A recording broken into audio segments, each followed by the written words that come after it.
नमामि धन्वन्तरिम् आदिदेवम् सुरासुरैर्वन्दिते पादपद्मम् लोके जरारुग्भयमृत्युनाशम् धातारमीशम् विविधौषधीनाम् धन्वन्तरिम् रमानाथम् सर्वरोगनिवारकम् आयुर्वेदप्रवत्कारम् वन्दे पीयूषदायकम् सर्वे जनाः सुखिनो भवन्तु सर्वे सन्तु निरामयाः सर्वे भद्राणि पश्यन्तु मा कश्चित् दुःखभाग् भवेत् ॐ शान्ति शान्ति शान्ति।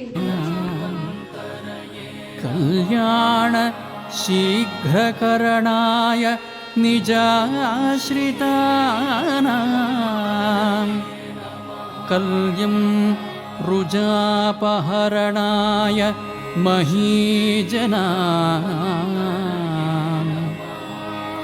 कुल्याभुवि प्रसरणाय कृपारसस्य धन्वन्तरे सपदि जागृहि सुप्रभातम्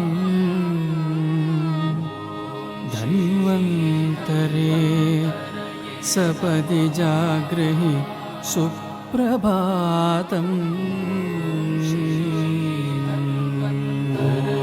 श्री धन्वन्तरये नमः।